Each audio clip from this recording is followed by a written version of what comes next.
Olá! No vídeo de hoje eu queria debater o tema dos bebês reborn à luz de um texto do filósofo Martin Buber intitulado Eu e Tu. Bom, a princípio eu tenho uma hipótese para conduzir a nossa reflexão. E essa hipótese pode ser expressa nas seguintes palavras. A onda dos bebês reborn seria a expressão mais concreta de uma tendência do nosso tempo, que seria transformar todas as relações humanas no tipo de relação eu-isso. Os bebês reborn, eles têm a forma humana. Os bebês reborn ocupam pretensamente o lugar de um ser humano, mas os bebês reborn não representam um tu, eles representam um isso. Bem, mas o que seria então, o que seriam essas relações eu-tu e eu-isso, propostas por Martin Buber?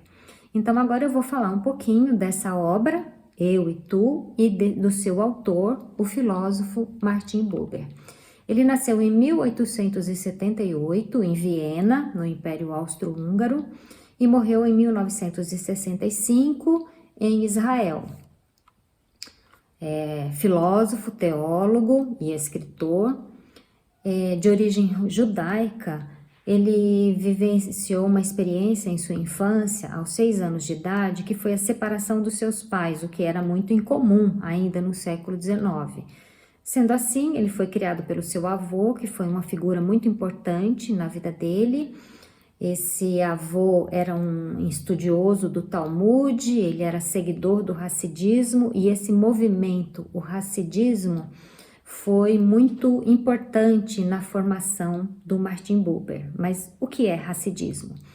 É um movimento místico judaico que enfatiza uma alegria religiosa, uma espiritualidade vivida no dia a dia e que reconhece a presença de Deus na vida cotidiana e não apenas no templo ou nas manifestações religiosas ou nas manifestações puramente dentro da igreja ou dentro das sinagogas. Bem, o Buber, então, ele era filósofo, mas ele tinha esse forte olhar de espiritualidade sobre o ser humano. Eu vou agora ler alguns fragmentos da introdução do livro Eu e Tu, de Martin Buber. Esse livro foi traduzido para o português por Newton Aquiles von Zuben, que ele traduziu e ele escreveu a introdução. E essa introdução do livro, ela é apresentada de uma maneira bastante clara, então eu selecionei alguns fragmentos, vou fazer a leitura desses fragmentos como uma apresentação inicial dessa obra de Martin Buber. E ao final eu vou comentar, né, por que essa obra me esclarece, ou por que eu pensei na experiência dos bebês reborn como compreendidas à luz desse livro. Eu vou falar mais ao final. Então, a princípio, vamos à leitura. Na reflexão inicial de Eu e Tu, o Martin Buber apresenta a palavra como sendo dialógica. Então, primeira coisa, a palavra ela é elemento central para se estabelecer um diálogo. A palavra é a categoria primordial da dialogicidade. A palavra é um entre, ou a palavra abre espaço para um entre aspas. Para Buber, a palavra é portadora de ser. É através dela que o homem se introduz na existência. A palavra é um ato do homem, e através do qual ele se faz homem e se situa no mundo com os outros. A palavra, como portadora de ser, é o lugar onde o ser se instaura como revelação. Então, para Buber, é por meio da palavra que o ser se revela como ser. Disse então que o homem é um ente de relação, ou que a relação lhe é essencial e fundamento de sua existência. o homem se situa no mundo com o outro. Então, aqui já vemos uma ênfase que o Buber dá, em que esse homem se faz homem na relação com o outro. E aqui um parêntese, né? Os filósofos sempre usam a palavra homem para se referir ao humano, ao ser humano. Eu vou manter a linguagem como está no livro, eu vou me referir sempre ao homem, mas entendendo que esse homem é o humano, o ser humano, homem e mulher. O homem pode se relacionar com o outro de duas maneiras. Ele pode proferir a palavra princípio eu, tu, ou pode proferir a palavra princípio eu, isso. A primeira é um ato essencial do homem, em que há legitimidade e reconhecimento do outro. É a atitude de encontro entre dois parceiros, na reciprocidade e na confirmação mútua. A segunda maneira, eu, isso, é a atitude em que um eu utiliza, manobra, manipula um objeto, que seria o outro.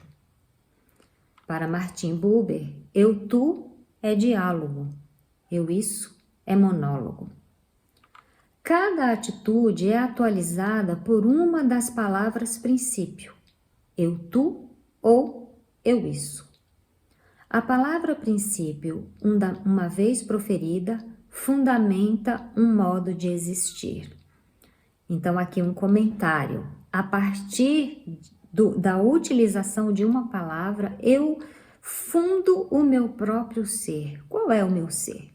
É o ser que se relaciona primordialmente com eu, tu? Ou é o ser que se relaciona primordialmente com eu, isso? Esse modo de relação não apenas determina o outro, o tu ou o isso.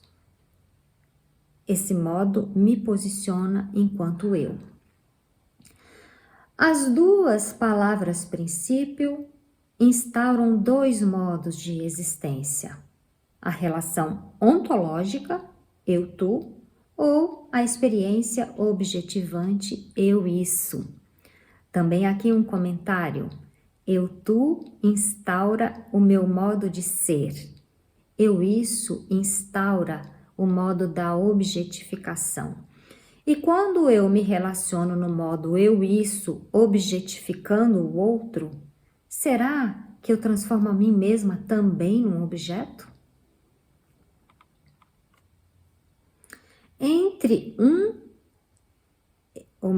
Existe um um intervalo como lugar de revelação da palavra proferida pelo ser. Quero dar ênfase a essa palavra entre. Existe um intervalo nessa relação do eu com o tu ou com o eu, isso. O entre é o espaço relacional onde ocorre o encontro entre dois seres. É o campo da relação, o espaço de presença recíproca que não pertence nem ao eu, nem ao tu, nem ao isso individualmente, mas que emerge entre eles. É nesse espaço que vai acontecer alguma coisa, ou o ser ou a objetificação. O eu de eu isso usa a palavra para conhecer o mundo, para impor-se diante do mundo, para dominá-lo, ordená-lo, estruturá-lo, vencê-lo, transformá-lo. Este isso nada mais é do que um objeto de uso para a experiência do eu. As duas palavras princípio fundam duas possibilidades de o homem realizar a sua existência. O homem realiza a sua existência na relação com o tu ou na relação com o isso, ou entre ambos os modos de relação. A palavra princípio eu-tu é o esteio para uma vida dialógica. A palavra princípio eu-isso instaura o mundo do isso, o lugar e o suporte da experiência, do conhecimento, da utilização. A alteridade essencial se instaura somente em qual tipo de relação? Na relação eu-tu. No relacionamento eu-isso, o outro não é encontrado como outro em sua alteridade, apenas como um isso, um depositário de expectativas, um depositário da imagem do meu próprio eu, ou da pretensa construção dessa imagem de um eu. Na relação dialógica, não há presença. Ou melhor, vamos rever aqui essa parte. Na relação dialógica está a presença, o eu como pessoa e o tu como pessoa. Nesse tipo de relação, o outro aparece como alteridade. Então, a ênfase é que a relação dialógica, ela instaura uma presença desse eu frente ao tu. Mas também não vamos demonizar a relação eu-isso e sacralizar a relação eu-tu. Nós, como seres humanos, nós transitamos nesses dois modos de relação. E necessariamente nós transitamos no modo eu-isso. O mundo do isso, ordenado e coerente, ele é indispensável para a existência humana. Eu não posso prescindir do modo eu-isso. Ele é um dos lugares onde nós podemos entender e nos entender com os outros. Buber o chama de reino dos verbos transitivos. Esse modo de ser é essencial na vida humana, mas não pode ser o sustentáculo ontológico do interhumano. Aqui é a grande observação. O modo eu-isso não deve ser demonizado, nem deve ser dispensado, descartado. Mas também o modo eu-isso não pode ser o sustentáculo da existência desse ser humano. A atitude eu-isso não pode, a princípio, ser tomada como algo negativo, inferior ou propriamente um mal. A princípio, não. Ao contrário, ela é uma das atitudes do homem face ao mundo, graças à qual podemos compreender todas as aquisições científicas e tecnológicas da humanidade. Podemos sustentar a relação eu-isso como anteparo frente aos sofrimentos, por exemplo, aos sofrimentos impostos pela existência. Seria o caso do uso dos bebês reborn. Em si, o eu-isso não é o mal. Ele pode se tornar fonte do mal na medida em que o homem deixa-se subjugar por essa atitude. Absorvido em seus propósitos, movido pelo interesse de pautar todos os valores de sua existência unicamente pelos valores inerentes a essa atitude, esse humano deixa enfraquecer o poder de decisão e responsabilidade frente ao outro, extinguindo a disponibilidade para o encontro com o outro, com o mundo e com Deus. Aqui já uma explicação para o grande risco da relação eu-isso como relação predominante no nosso modo de ser no mundo.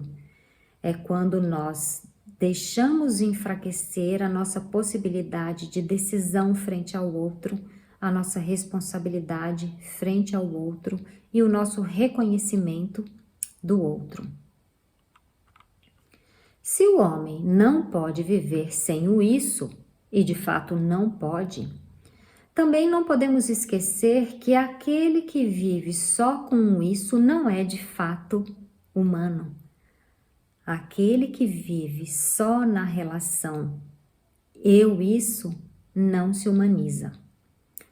Quando a decisão vital do homem percebe o sopro do espírito entre ele e o parceiro de relação, acontece a conversão.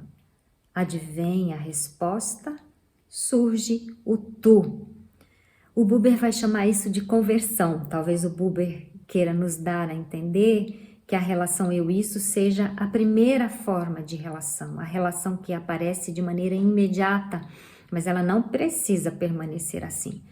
Pode haver uma conversão, uma transformação, em que a minha relação com o outro de fato surge como uma revelação, como uma relação de reconhecimento do outro.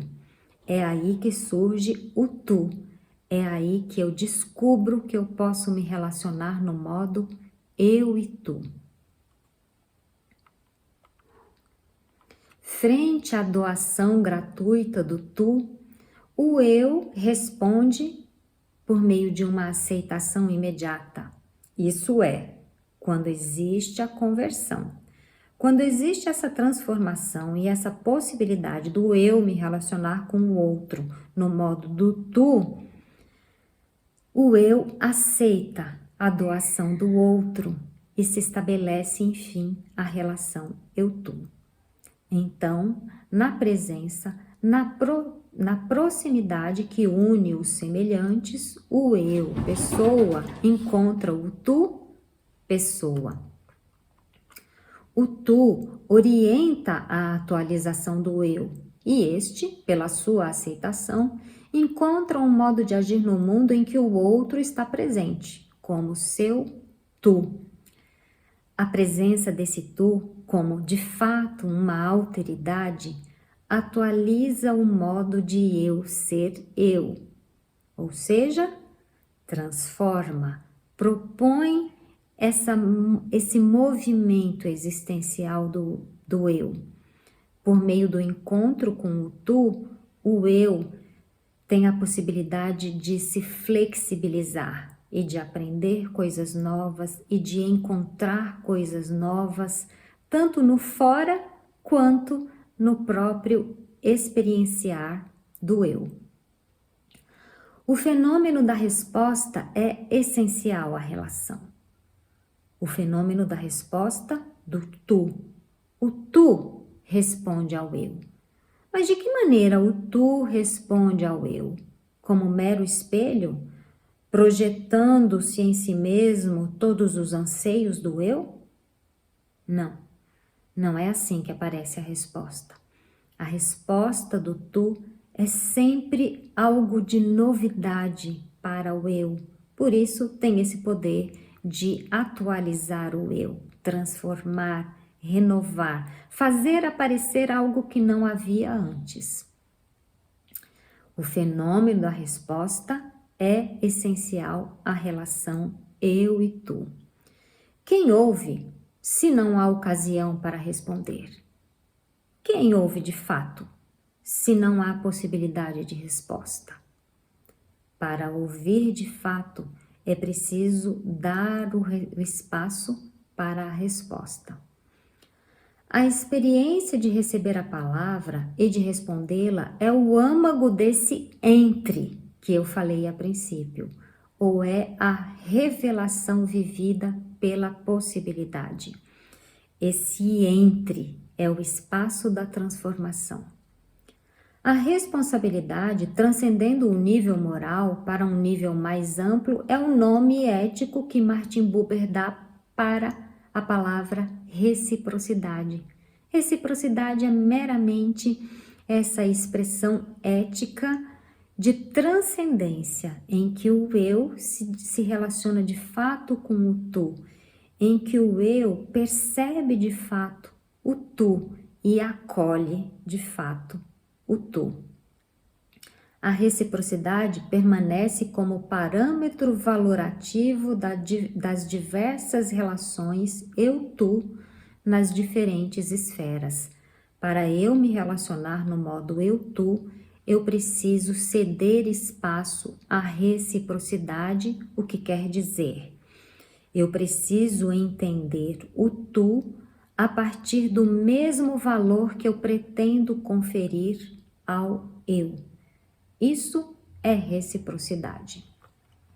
Bom, até agora eu estava comentando as palavras do von Zuben, que traduziu o livro Eu e Tu de Martin Buber.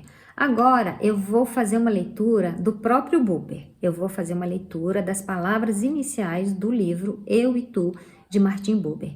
Vocês vão ver que a partir de agora, o modo do discurso é elaborado mais poeticamente. Vamos ao texto. Diz Buber: o mundo é duplo para o homem, seguindo a atitude dual de seu modo de ser. A atitude do homem é dupla, de acordo com a dualidade das palavras princípio que ele proferir. As palavras princípio não são vocábulos isolados, mas são sempre pares de vocábulos. Uma palavra princípio é o par eu, tu. A outra palavra princípio é o par eu, isso, no qual, sem que seja alterada a palavra princípio, pode-se substituir o isso por ele, ela ou coisa. Deste modo, o eu do homem é também duplo. Pois o eu da palavra princípio eu, tu, é diferente daquele da palavra princípio eu, isso. As palavras princípio são proferidas pelo próprio ser. Se se diz tu, profere-se também o eu da palavra princípio eu, tu. Se se diz isso, profere-se também o eu da palavra princípio eu, isso. A palavra princípio eu, tu só pode ser proferida pelo ser na sua totalidade. A palavra princípio eu, isso, não pode jamais ser proferida pelo ser em sua totalidade. Não há eu em si, mas apenas o eu da palavra princípio eu, tu, e o eu da palavra princípio eu, isso. Quando o homem diz eu, ele quer dizer um dos dois. O eu ao qual se refere está presente quando ele diz eu. Do mesmo modo, quando ele profere tu ou isso, o eu de uma ou outra palavra princípio sempre estará presente. Ser eu ou proferir a palavra eu são uma só e a mesma coisa. Proferir eu ou proferir uma das palavras princípio são uma e a mesma coisa. Aquele que profere uma palavra princípio permanece nela, penetra nela e aí permanece. Eu percebo alguma coisa, eu experimento alguma coisa, ou eu represento alguma coisa. Eu quero alguma coisa, eu sinto alguma coisa, eu penso alguma coisa. Quem diz tu não possui coisa alguma, não possui nada. Ele permanece na relação. Porém, o homem não se aproxima do mundo somente através de experiências. Estas experiências lhe apresentam apenas um mundo constituído por isso, de ele, ela, isso. Ó mistério sem segredo, ó amontoado de informações, isso. O experimentador não participa do mundo. A experiência se realiza nele e não entre ele e o mundo. O mundo não toma parte da experiência. Ele se deixa experienciar, mas ele nada tem a ver com isso, pois ele nada faz com isso. Nada disso o atinge. O mundo, como experiência, diz respeito à palavra princípio, eu, isso. A palavra princípio, eu, tu, fundamenta outro mundo, o mundo da relação. Concluo aqui minha leitura e agora vamos tentar contextualizar com o tema que eu trouxe, né? Vamos comentar o que tudo isso tem a ver com a onda dos bebês reborn. Bem, os bebês reborn, de acordo com a leitura que eu fiz, já podemos entender, ele pertence ao modo de relação eu-isso. Até aí, nenhuma condenação. Nós todos, de fato, vivemos muitas relações eu-isso.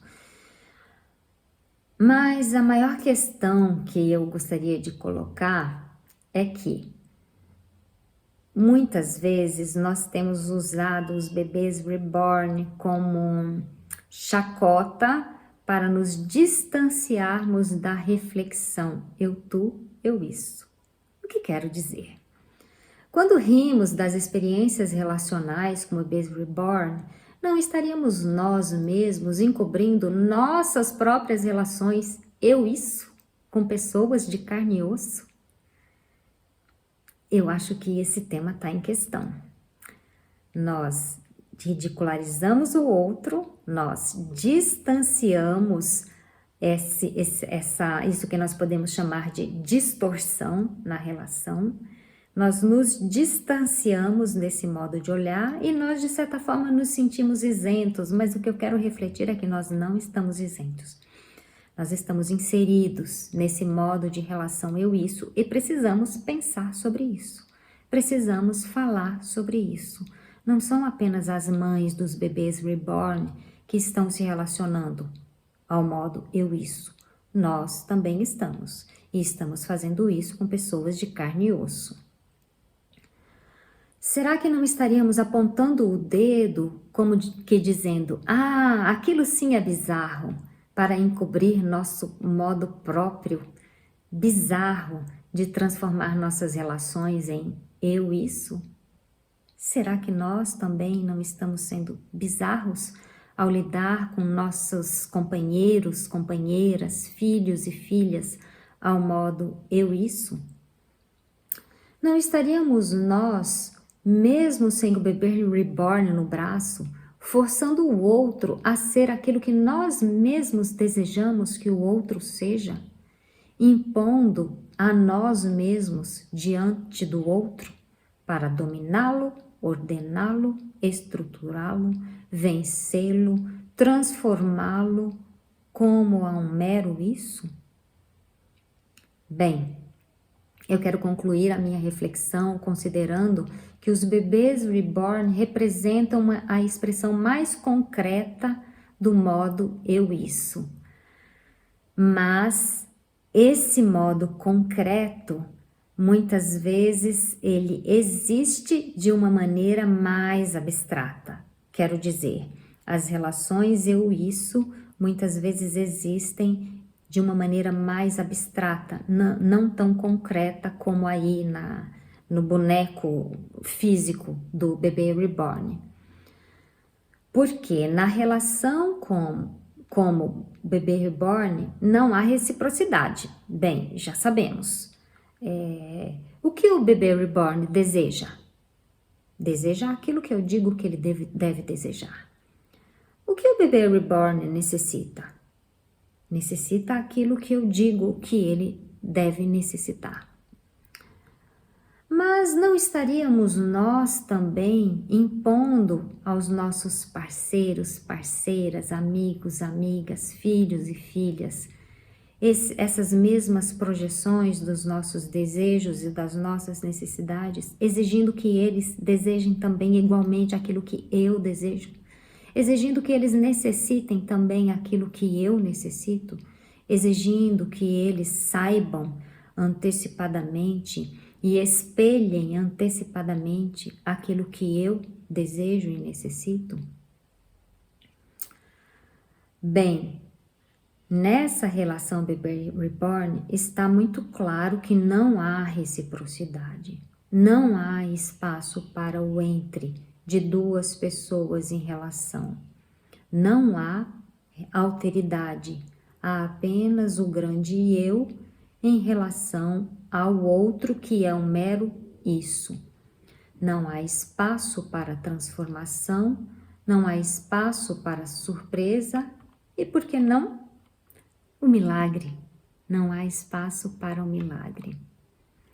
Mas eu gostaria de salientar também que o fenômeno da ridicularização dessas pessoas com seus bebês reborn pode estar funcionando como uma grande cortina de fumaça para encobrir que nós também estamos instalados nessa relação eu-isso. Nós esperamos que o outro à nossa frente tenha desejos que nós mesmos dizemos que ele deve ter, que queremos determinar quais sejam as necessidades do outro. Nós os tratamos como se fossem bebês reborn e depois rimos ao assistir festinhas de aniversário dos bebês reborn. Essa é a reflexão que eu quero trazer. O que eu quero fazer nesse vídeo é me implicar na situação dada. O que eu quero fazer nesse vídeo é levar você a se implicar nessa situação dada e a refletir sobre suas próprias relações com o outro. Está havendo o espaço para a relação? Está havendo o espaço para a reciprocidade? Está havendo o reconhecimento de eu sinto coisas, o outro também sente. Eu percebo coisas, o outro também percebe. Eu desejo coisas, o outro também deseja. Eu compreendo coisas, o outro também compreende, ao seu próprio modo de compreender. Estaria eu oferecendo espaço para esse tipo de relação? A relação eu-tu? E para finalizar, eu uso as palavras do próprio Buber. Mas aquele que vive só com o isso não é de fato um ser humano. Nós precisamos da relação eu-isso. Mas quando nós temos somente esse modo de relação, nós não nos humanizamos. Quando eu trato o outro como um isso, eu estou perdendo o eu que só pode se revelar na relação eu e tu. E essa reflexão me leva a pensar, diante de mim, quais são as pessoas com as quais eu posso me relacionar genuinamente do modo eu-tu? Com elas eu posso de fato me humanizar. O vídeo de hoje tinha essa reflexão a fazer. É uma reflexão que primeiramente me atravessa e eu convido você a ser atravessado, atravessada por essa reflexão. Até o próximo vídeo.